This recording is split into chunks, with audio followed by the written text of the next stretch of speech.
بسم اللہ الرحمن الرحیم. السلام علیکم.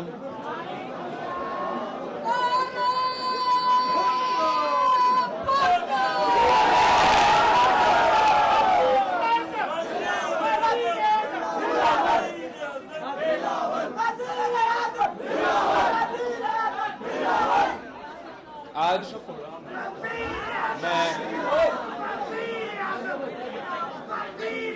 سندھ ہائی کورٹ پاک کا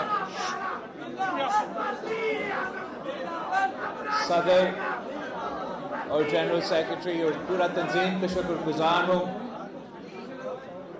کہ آپ نے ہمیں یہ موقع دیا کہ سندھ ہائی کورٹ کے وکلاء سے ہم خطاب بھی کریں، انٹریکٹ بھی کریں. میں ساتھ ساتھ پاکستان پیپلز پارٹی کے پیپلز لائرز فورم کا تنظیم کا شکر گزار ہوں اور حکومت سندھ اور ہمارا لا منسٹر کا میں شکر گزار ہوں. اب سندھ ہائی کورٹ تو سندھ ہائی کورٹ جیسے ادارہ ہم تو یہاں بچپن سے آتے ہیں، تو ہمارے بہت سے یادیں ہیں اس ادارہ کا، اس بلڈنگ کا، سندھ ہائی کورٹ کا، یہاں کا وکلا کا، یہاں کا ججز کا. جتنا میں آپ کو جانتا ہوں کوئی اور آپ کو نہیں جانتا.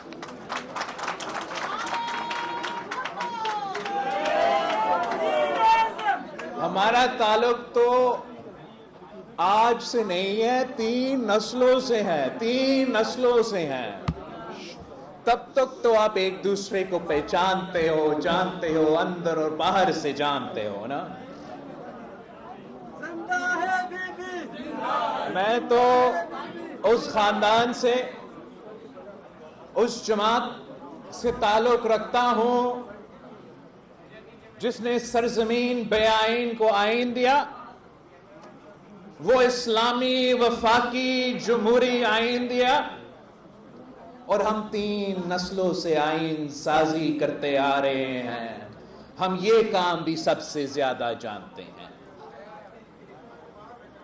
جہاں تک ہمارا 1973 کا آئین کی بات ہے، میں سمجھتا ہوں کہ اگر آج پاکستان موجود ہے، اکٹھا ہے، ایک طاقتور ملک ہے، تو وہ ہمارا 1973 کی آئین کی وجہ سے.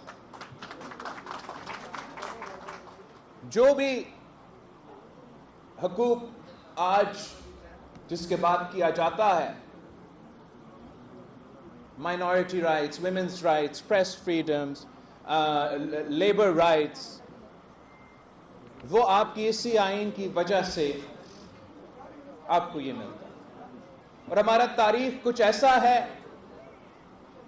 کہ ہم نے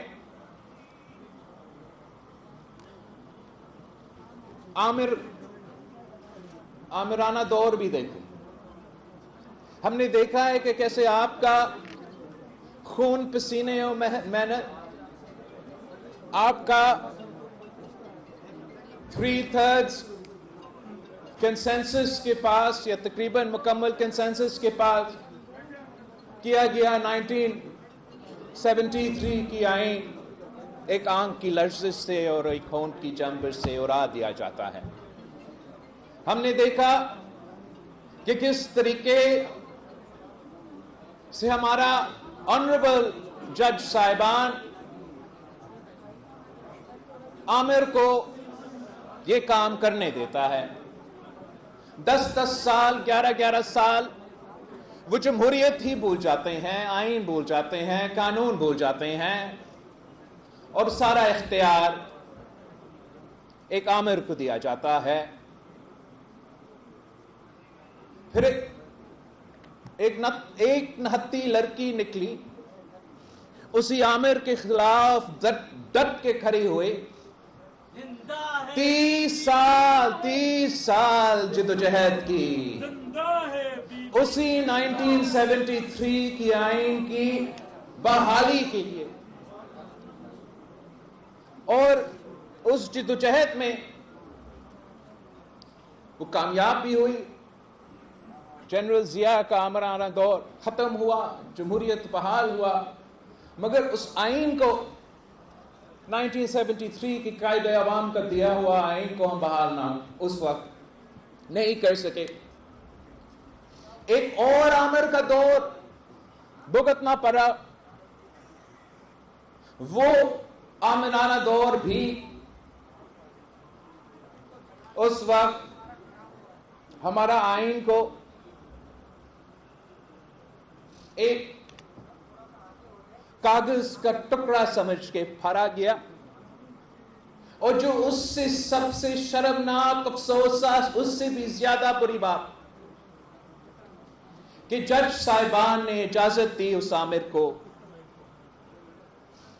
آئین قبول کر, جمہوریت کو بھول کر, اپنا ذمہ داریاں بھول کر, کہ صاحب آپ آ جائے اور ایک بار پھر ہمارا آئین میں ترمیم کر لے. اور ہم نے دیکھا کہ ایک بار پھر وہی شہید محترمہ بے نظیر بھٹو جمہوریت کی بحالی, اپنی والد قائد عوام شہید ذوالفقار علی بھٹو کا دیا ہوا اسلامی جمہوری وفاقی آئین کا بحالی کی جدوجہد لڑتی رہی. جب وہ جدوجہد لڑتی رہتی تھی اور ہمارا پیشیاں Sindh high court, Lahore high court, پورا ملک کی عدالتیں, جب ہم جج صاحبان کے سامنے پیش ہوتے تھے اور وہ ہمیں آئین اور قانون کا درس دیتے تھے, اسی وقت وہ ایک آمر کا حکومت کو جگہ میں موجود, نہ کسی کو آئین نہ کسی کو قانون کا کوئی پرواہ. ہمیں کہا جاتا تھا کہ آپ تو کرپٹ ہو, آپ اتنے کرپٹ ہو کہ آپ پہ آئین اور قانون لاگو ہی نہیں ہوتا. مطلب سوچو, آپ اتنا کرپٹ ہو کہ آپ کو سارا 11 سال بغیر کوئی سزا جیل میں بیٹھنا پڑے گا.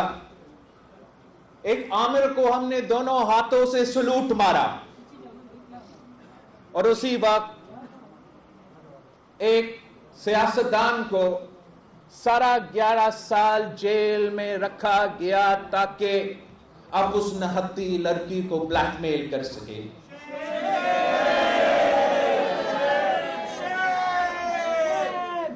یہ تو ایک عجیب نظام تھا کہ پاکستان کی جمہوریت کا ہمارا نظام ایسا ہے کہ ہم صرف ایک پی سی او جج برداشت کر سکتے. ایک دفعہ آپ پی سی او کا اوتھ لے سکتے ہو, دوسری دفعہ اگر آپ پی سی او کا اوتھ لیتے ہو تو تب آئین کا مسئلہ, جمہوریت کا مسئلہ, عدالت کا, آزادی کا مسئلہ. پہلی دفعہ تو صحیح ہے, دوسری دفعہ تو چیف تیرے جان نثار بے شمار بے شمار. دوسری دفعہ ہوتا ہے تو وہ تو بہت ہی زیادہ ہمارا برداشت سے باہر. پہلی دفعہ تو صحیح, دوسری دفعہ تو برا. ہم نے جمہوریت کی بحالی کے لیے نسلوں کا قربانیاں دی تاکہ عوام کا طاقت چلے, عوام کی مرضی چلے, کہ اگر آپ فیصلہ کریں تو آپ ایسے نمائندے بھیجیں گے اپنا پارلیمان میں کہ آپ کی مرضی کا قانون بنے، آپ کی مرضی کا آئین بنے. اور ہم تو بڑا لمبا عرصہ جدوجہد، تو جلدی جلدی کی بات کر رہا ہے نا آج کل. یہ تو ایک جلدی کوئی نہیں، 3 نسلوں کا جدوجہد ہے. یہ جلدی کوئی نہیں، ہم مسلسل کوشش کرتے آ رہے ہیں. جب چیف جسٹس افتخار چودھری ایک سٹنگ پی سی او جج تھا، اور تب تک اس کو خیال نہیں آیا تھا، نظر نہیں آ رہا تھا کہ وردی میں بیٹھا ہوا عامر ہے. تب شہید محترمہ بینظیر بھٹو نے چارٹر آف ڈیموکریسی پہ سائن کر کے یہ طے کیا کہ اگر ہم نے پاکستان کا نظام ٹھیک کرنا ہے، جمہوریت بحال کرنا ہے، عوام کے مسائل حل کرنا ہے، تو چارٹر آف ڈیموکریسی جیسے ڈاکیومنٹ پہ لاگو کرنا پڑے گا. اور اسی چارٹر آف ڈیموکریسی پہ ہم نے وعدہ کیا کہ وہ 1973 کی آئین کا جس کا ذکر ہو رہا تھا اس سے پہلے، کہ اس کو بحال اس کی اصل روح کے مطابق کرنا پڑے گا، اور تمام کالے قانون کو اس سے مٹانا پڑے گا. اس چارٹر آف ڈیموکریسی میں شہید محترمہ بینظیر بھٹو اور میاں محمد نواز شریف صاحب کا دستخط تھا. شہید محترمہ بینظیر بھٹو کا شہادت ہوئی، قربانی دی جمہوریت کے لیے. اور ہم سمجھتے ہیں کہ جب اس اسمبلی نے 18ویں ترمیم پاس کروایا، 1973 کی آئین بحال کیا، NFC ایوارڈ دیا، صوبوں کو حقوق دی، تو ہم نے شہید محترمہ بینظیر بھٹو کا نام مکمل مشن کو مکمل کیا. زندہ ہے بی بی، جب ہم 18ویں ترمیم پاس کر رہے تھے تو شہید محترمہ بینظیر بھٹو نے کو باقی سیاستدانوں سے زیادہ وہ جانتی تھی کہ کتنا ٹوٹا پوٹا ہمارا سو کالڈ عدالت کا، انصاف کا نظام ہے اس ملک. اس لیے اس نے خود بطور ایک بیٹی اس انصاف کا ادارہ کا جائزہ لیا اپنی زندگی میں. جب ہمارا ہائی کورٹ آف لاہور، ہمارا supreme court of Pakistan became nothing more than a murder scene for شہید ذوالفقار علی بھٹو. ہم نے دیکھا یہ کہیں اور ہوتا ہے یا نہیں ہوتا، ہمارا ملک میں ہوا کہ انصاف دلوانے والا ادارہ نے قتل کیا، عدالتی قتل کیا، قائد عوام کا قتل کیا. تو شہید محترمہ بینظیر بھٹو نے یہ خود دیکھی.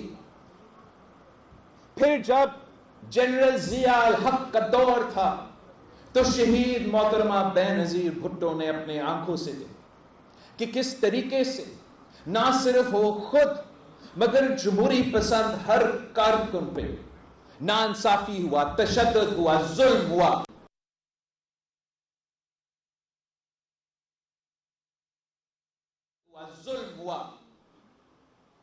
اور ہمارے انصاف کے اداروں نے اس کام کا اجازت دی.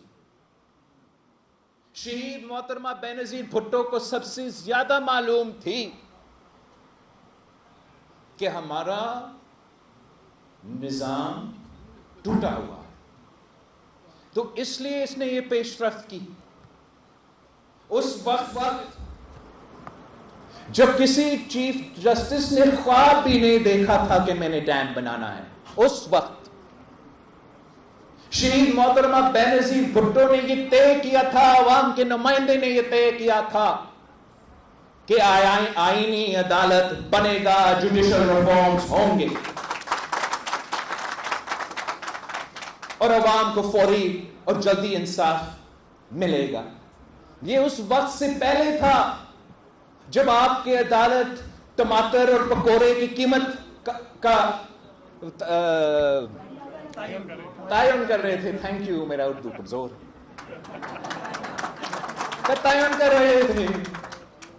اس وقت سے پہلے طے ہوا. اور اب سے آپ کو مزے کی بات، شیر بیوی کے 30 سال کی جدوجہد، شہادت کے بعد 18ویں ترمیم پاس ہوا. اس میں آئینی عدالت نہیں تو جوڈیشل ریفارمز تھا. کتنا لمبا چوڑا پروسیس، 2/3 نہیں 3/3 پورا پارلیمان نے فیصلہ کیا. عوام کے نمائندے ہوتے ہوئے، ہمارے کارکنوں کے خون پسینے کے محنت کے بعد، قربانیوں کے بعد ان عوام میں پہنچتے ہیں. نسلوں سے جدوجہد کرتے آ رہے پھر پہنچتے ہیں. اور یہ کنسنسس 3 نسلوں ساتھ بناتے ہیں کہ ہم نے جوڈیشل ریفارمز کرنا تھا. تمام کالے قانون عامر نے لے کر آئے، ختم. Devolution done, NFC award done, Pakhtunkhwa done.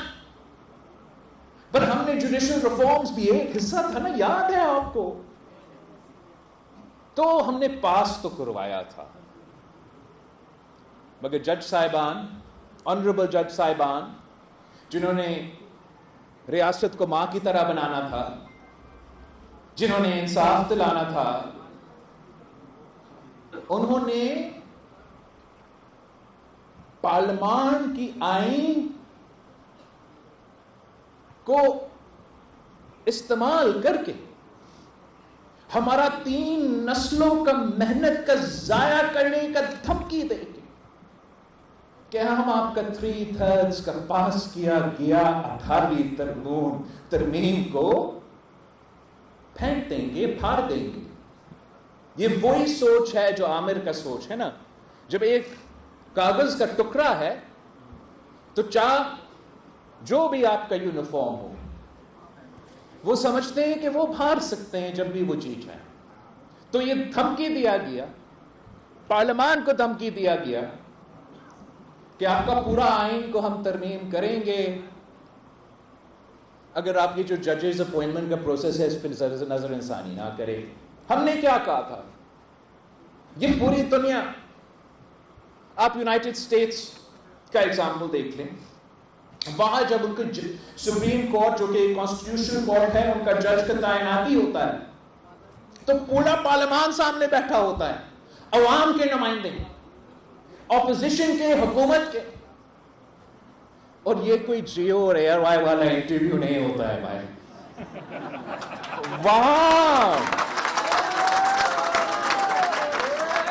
وہاں جو سوالات کیے جاتے ہیں عوام کے نمائندے میں، یہ طاقت ہوتا ہے. ان سے پوچھا جاتا ہے، ان کے پورا ماضی کے بارے میں پوچھا جاتا ہے، ان کے عدالت میں ان کی جو تاریخ ہے اس کے بارے میں پوچھا جاتا ہے. ان کا ہر ایک فیصلہ سامنے لیا جاتا ہے، پڑھا جاتا ہے، باقاعدہ ان کا پورا پروسیس ہوتا ہے. اور اگر وہ پارلیمان کہتا ہے کہ آپ قابل ہو اس ملک کا جج بننے کا، تو وہ جج صاحب جج بنتا ہے. اور یہی وجہ ہے، میں آپ کو بتاؤں، یہی وجہ ہے کہ آج تک امریکہ میں آمریت نہیں رہا ہے. ورنہ وہاں بھی دونوں ہاتھوں سے سلوٹ ہوتا. اب ہمیں یہ دھمکی دیا گیا کہ آپ ترمیم کریں 19ویں آئینی ترمیم. اس دھمکی کی وجہ سے آیا.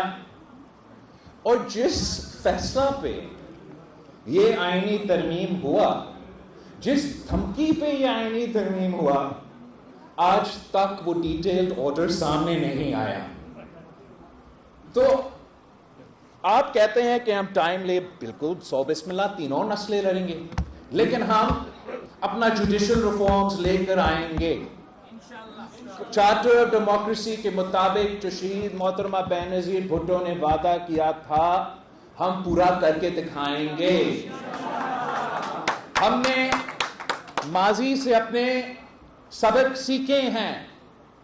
ہم وکلا برادری کا بہت ہی عزت کرتے ہیں، اور کیوں نہیں کریں گے.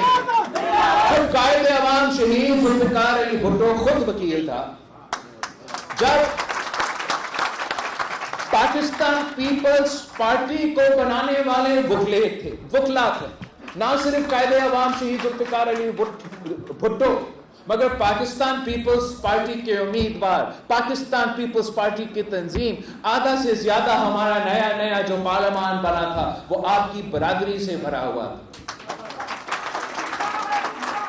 اور بڑا احترام کے ساتھ، بڑا عزت کے ساتھ وہی طریقہ ہے کہ آپ قانون سازی کرے، آپ آئین سازی کرے، کہ آئے الیکشن لڑو، ممبر پارلیمان بنو، رضا ربانی بنو، جو بھی پاکستان پیپلز پارٹی کا حفیظ بھی، جو بھی آپ نے بننا ہے بنے. مگر قانون سازی اور آئین سازی عدالت کے تھرو نہیں ہو سکتا. یہ نہیں ہو سکتا ہے کہ ہم آئین بنائیں، ہم موجود ہیں، اگر کوئی کنفیوژن ہے، یہ ایسا نہیں کہ 200 سال پرانا نا، 2000 ایٹ لیسٹ 18ویں ترمیم کے جنہوں نے بنایا وہ موجود ہے، آپ ان سے پوچھ سکتے ہیں. مگر خود 184 کے نام پہ، 186 کے نام پہ جج صاحبان نے اپنے آپ کو طاقت دیا ہے کہ وہ آئین سازی کر سکتے. آئین یہ نہیں کہتا ہے کہ جو ہم نے لکھا، آئین کہتا ہے کہ جو ان کی مرضی ہے. اور یہ this is now proved beyond a reasonable doubt in Pakistani politics. Look at the last 15 years if you're not going to look at the last 70 years. Our judicial system is broken. آپ اگر lawyer بنے تو اس لیے کہ آپ عوام کو انصاف دیں. کتنے پینڈنگ کیسز ہے اس عدالت کے سامنے؟ کتنا دیر تک مجھے تو 45 ایئرز انصاف کرنا پڑا، انتظار کرنا پڑے قائد عوام شہید ذوالفقار علی بھٹو کا قتل کیس میں. وہاں بھی ہمیں بتایا گیا کہ 10A کی وجہ سے جو ہے ماضی کی غلطیاں کو اس طریقے سے درست نہیں کیا جا سکتا. چلے پھر بھی ایک بہت بڑی تاریخی کامیابی ہمیں 45 ایئرز بعد ملا تھا. جو آپ نے اس کیس کا سنا ہے جہاں 2 بھائیوں کو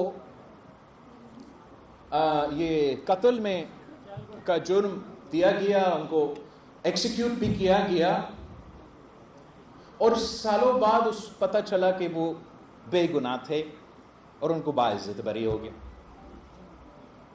آپ نے سنا وہ کیس جہاں ایک غریب عورت تقریباً 50 سال جدوجہد کرتی رہی اپنی وراثت کے لیے. بہت شکر گزار ہیں ہم اعلیٰ عدلیہ کے 50 سال بعد اس عورت کو شاید انصاف مل رہا ہے.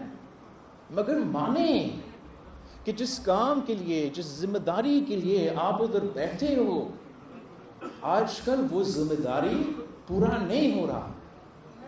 اور اگر ہم چاہتے ہیں کہ اس عدالتی نظام کو طاقتور بنائیں، اگر ہم چاہتے ہیں کہ ہمارے شہریوں کو فوری اور جلدی انصاف ملے، اگر ہم چاہتے ہیں کہ کسی صوبوں کا درمیان کوئی فرق نہ رہے، اور یہ سب سے اہم بات ہے، تو پھر آئینی عدالت، آئینی وفاقی عدالت ضروری ہے، مجبوری ہے. اب آپ اس لحاظ سے دیکھ لیں کہ ہمارا جو پارلیمانی نظام ہے وہاں بھی وفاق کا بیلنس رکھنے کے لیے تمام صوبوں کو ایک پار پہ رکھنے کے لیے ایک تو obviously آپ کا نیشنل اسمبلی ہے جہاں ڈائریکٹلی الیکٹڈ ممبرز ہیں، اور دوسرا ہم نے سینٹ آف پاکستان، ایک ہاؤس آف دا فیڈریشن ان کے اوپر بٹھائے ہیں کہ وہاں تمام صوبے کے برابر کا نمائندگی ہو، تاکہ کسی ایک صوبہ کسی دوسرا صوبہ پہ حاوی نہ ہو سکے. اور عدالتی نظام میں ہم نے میں آج یہاں نہیں آیا ہوں کسی حکومت کا بل کا حمایت کرنے کے لیے یا کسی حکومت کی ترمیم کے بارے میں بات کرنے کے لیے. میں اگر آیا ہوں تو Pakistan Peoples Party of Charter of Democracy اور ہمارا very simple, very focus proposal کہ آئینی عدالت اور جوڈیشل اپوائنٹمنٹس میں ریفارم، میں وہ براڈر پرسپیکٹو میں. تو اس پرسپیکٹو میں جب ہم کہتے ہیں کہ آپ کو وفاقی عدالت بنانا پڑے گا تو اس وفاقی عدالت میں ہر صوبہ کا برابر کا نمائندگی ہوگا. اس وفاقی عدالت کا چیف جسٹس روٹیشن پہ ہوگا اور ہر صوبہ کو باری ملے گا کہ اپنا چیف جسٹس کا نمائندگی. اگر آپ مانتے ہو اس بات کا نا کہ پینڈنگ کیسز ہے، آپ مانتے اس بات کا کہ ہمارا جو سپریم کورٹ میں پٹیشنز ہے، جو کیسز پینڈنگ ہیں، ان میں 15% of cases will be of a constitutional nature or a political nature, and the rest of the cases وہ عوام کے کیسز ہے، وہ عام آدمی کا کیسز ہے، وہ قتل ہوا ہے، وہ ڈکیتی ہوا ہے، وہ زیادتی ہوا ہے، وہ فراڈ ہوا ہے، وہ وراثت کا کیس ہے. اب جو ہمارا عدالتی نظام ہے، آپ خود جائزہ لیں، وہ 15% جو سیاسی کیسز ہے وہ 90% ان کا ٹائم لیا جاتا ہے. اب اگر ہم چاہتے ہیں کہ ہم عوام کو انصاف دلوائیں تو جس کام کے لیے یہ ادارے بنے، یہ ادارہ بنا، وہ ادارہ بنا، عوام کو انصاف دلوانے کا، تو ان کو وہ کام کرنے دیں. اور جہاں تک آئینی فیصلے ہیں، جہاں تک زیادہ تر سیاسی فیصلہ ہے، تو جیسے ہم نے ماضی میں طے کیا ویسے ہی ہم انشاءاللہ تعالی آئینی عدالت بنائیں گے. اور اس آئینی عدالت دیکھے گا کہ آئین کے کیا مسئلے ہیں.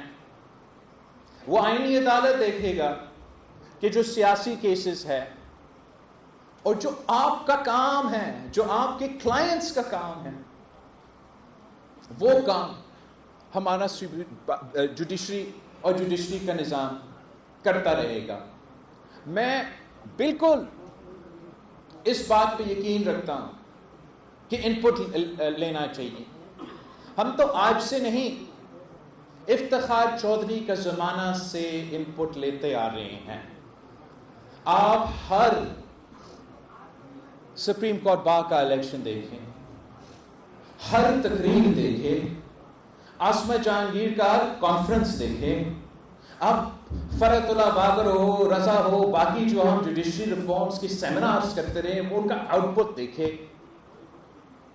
ہر کسی تقریر میں ہمارا کانسٹیٹیوشنل کورٹ کا ذکر ہے، ہمارا جوڈیشل ریفارم کا ذکر ہے. یہ کوئی نیا چیز نہیں ہے، یہ ان لوگوں کے لیے نئی بات ہے جن کے لیے تاریخ یہ اپریل 2021 سے شروع ہو جاتا ہے اور عدم اعتماد سے شروع ہو جاتا ہے، جن کے لیے تاریخ 1947 سے شروع ہوتا ہے پاکستان میں، ان کے لیے یہ بہت ہی پرانا مطالبہ ہے. For the legal fraternity and for the political, the development of jurisprudence in Pakistan, دو میجر constitutional sections پہ میں بات کرنا چاہوں گا. ایک 58(2)B اور دوسرا 63(A). جہاں تک 58(2)B ہے، آپ کو معلوم ہے کہ یہ ایسا آئین میں ایک ہتھیار تھا جس کو استعمال کیا گیا اور جمہوری حکومتوں کو گھر بھیجا گیا غیر جمہوری طریقے سے، اور اس کے خلاف بھی ایک جدوجہد کے بہت لمبا جدوجہد رہا اور آخر کار ہم نے اس کالا قانون کو آئین سے ہٹا دیا. افسوس کے ساتھ کہ وہی 58(2)B کا پاور عدالت نے اپنے پاس رکھ لیا، اور آپ نے دیکھا کس طریقے سے کہ چاہے وہ یوسف رضا گیلانی صاحب ہو، چاہے وہ میاں محمد نواز شریف صاحب ہو، جو عوام کا طاقت تھا جس کو ہم نے سمجھا 58(2)B کو ہم نے ہٹا کے صدر سے لے لیا، واپس پارلیمان کو عوام کو دلوا دیا، عدالت نے وہ طاقت استعمال کرنا شروع کر دیا.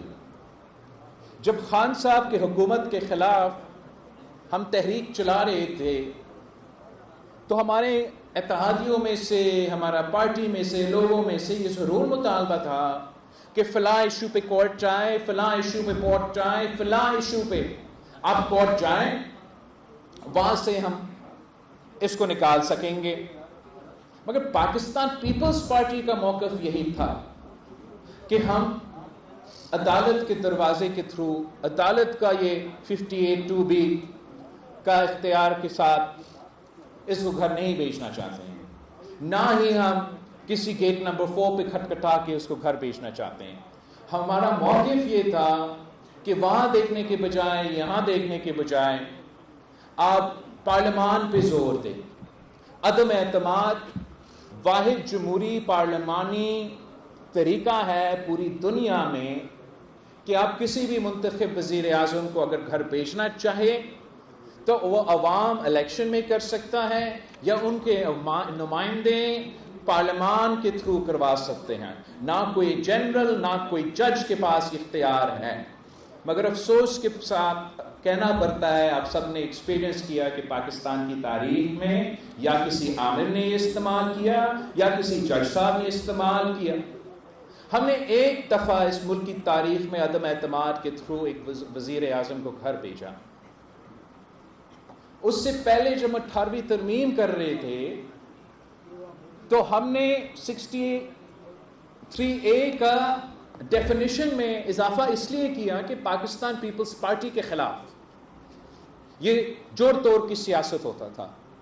کبھی IGI کی شکل میں، کبھی پیراسائٹس کی شکل، پیٹریٹس کی شکل میں، کبھی کسی نہ کسی شکل میں. یہ ہمارے تو یہ کنسنسس جب بنا کہ فلور کراسنگ کو کمبیٹ کرنے کے لیے آپ پارلیمان کے ممبرز کو پارٹی لائن طے کرنے کا ہدایت پہ پابند ہوں گے.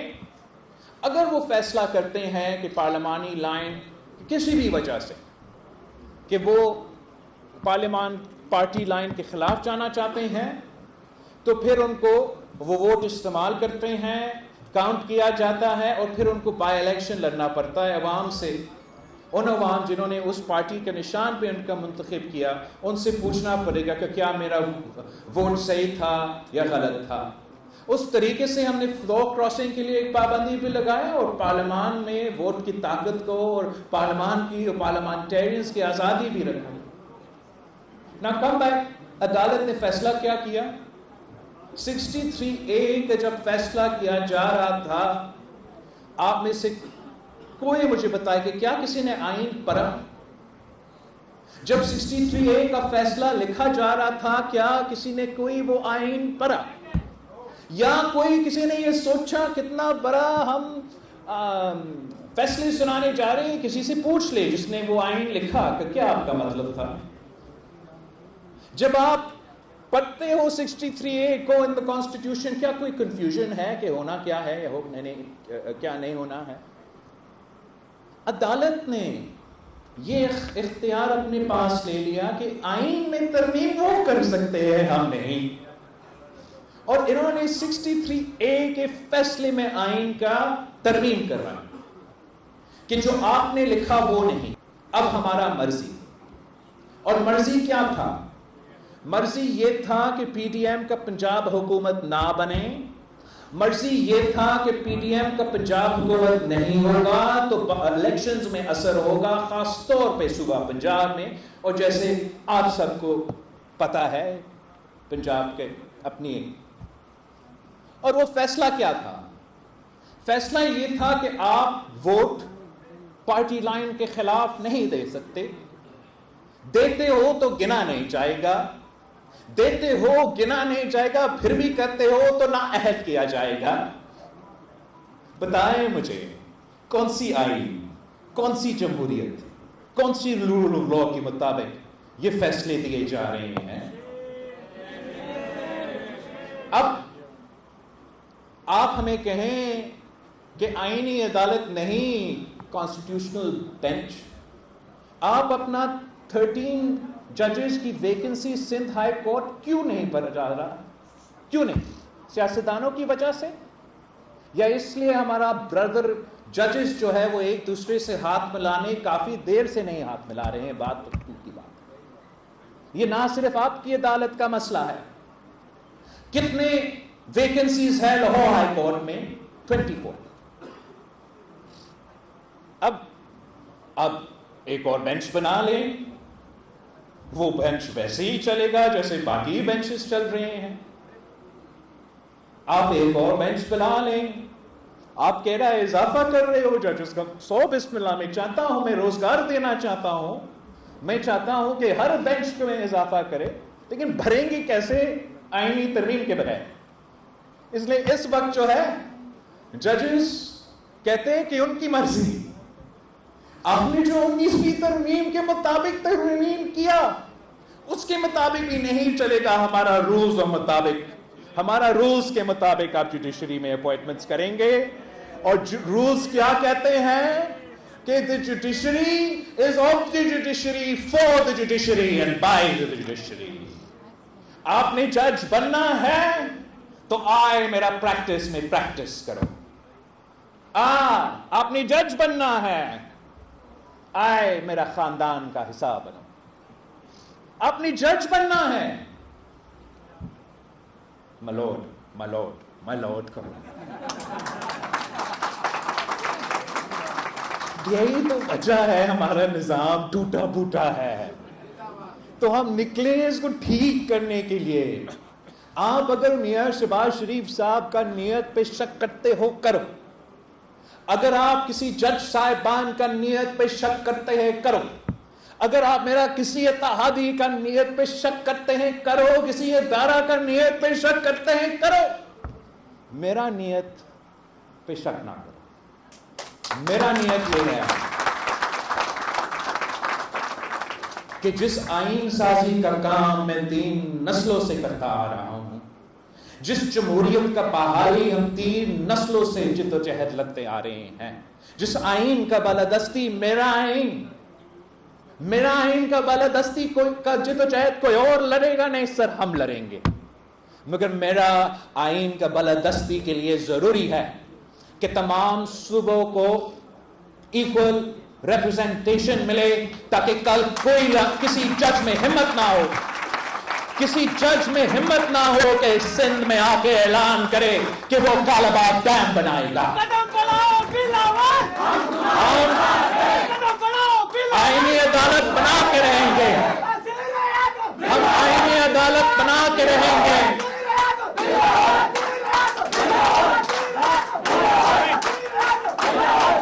ہم آئینی عدالت بنا کے رہیں گے تاکہ کسی اور وزراء اعظم کو تخت تاج پہ نہ چلایا جائے.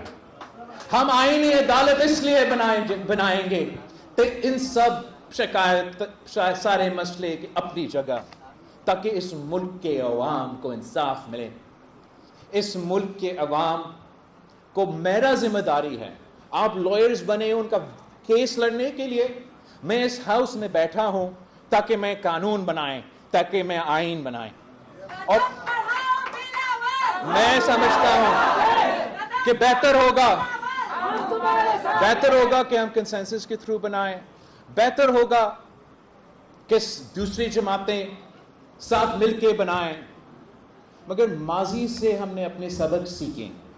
جو غلطیاں ہم نے دیکھا تھا لائرز موومنٹ کی وجہ سے, جس طریقے سے ہمارے عدالت کا نظام اس تحریک کے نتیجے میں چل پڑا ہے, اس دفعہ ہم آپ کی تقریریں بھی سنیں گے, آپ کے جلسے اگر ہوں گے تو ہوں گے, مگر آپ کا انپٹ بھی. میں نے نائک صاحب کو کہا ہے, I know the law minister on his own accord, ہمارا پرانا بھی, آپ کے جو پہلے عہدیدار تھے ان کا انپٹ تو پڑا ہوا ہے. اگر مزید کوئی انپٹ ہو وہ ضرور دیں. بٹ آئینی عدالت تو بنے گا. جوڈیشل ریفارمز کو ہمیں لے آنے پڑیں گے. قائد عوام شہید ذوالفقار علی بھٹو کو اگر 50 سال بعد انصاف ملا ہے, اب انشاءاللہ تعالی عوام کو انصاف ملے گا. میں خاص طور پہ اس پوائنٹ پہ اس سپیچ کو اینڈ کرنا چاہوں گا اور پھر آپ کے سوال کے جواب دینا چاہوں گا کہ میں دونوں جج صاحبان, چاہے وہ جسٹس عیسیٰ ہو یا جسٹس منصور علی شاہ صاحب ہو، ان کا بہت احترام کرتا ہوں، اتنا احترام کرتا ہوں جتنا کسی اور جج کسی ماضی کی بینچ کا نہیں، اور وہ ویری سمپل ہے کہ یہ دونوں جج صاحبان اس بینچ میں تھے جس نے قائد عوام شہید ذوالفقار علی بھٹو کا فیصلہ سنایا. کسی اور کا نیت جو بھی ہو، میں کوئی پرسن سپیسیفک آئین نہیں بناؤں گا، میں کوئی پرسن سپیسیفک قانون نہیں بناؤں گا، مگر میں کسی آپ کی اپنا بھی، ہمارا اپنا سیاست ہوتا ہے، آپ کی وکلا کا سیاست بھی ہوتا ہے، جوڈیشری کا انفارچونیٹلی نہیں ہونا چاہیے، وہاں بھی اپنا سیاست بھی ہوتا ہے.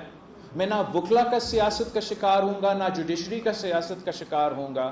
ہم نے اپنا کام کر کے دکھانا ہے، عوام کو ہم جواب دیں گے، آئین ہم بنا کے رہیں گے. آپ سب کا شکریہ.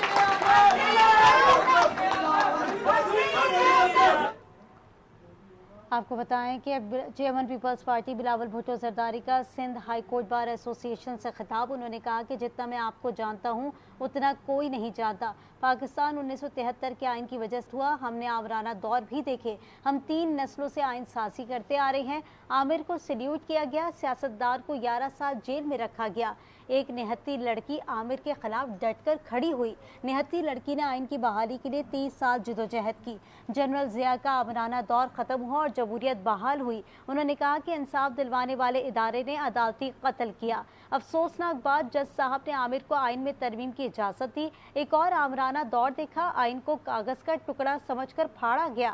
آپ ایک بار پی سی او کے تحت حلف لے سکتے ہیں، دوسری بار پی سی او کے تحت حلف آئین کا مسئلہ ہو جاتا ہے. پہلی بار تو صحیح، لیکن دوسری بار برا ہے. دوسری بار ہو جائے تو ہماری برداشت سے باہر ہو جاتا ہے. میثاق جمہوریت کے تحت جوڈیشل ریفارمز لے کر آئیں گے. آئین سازی اور قانون سازی ایک ہی عدالت سے نہیں ہو سکتی.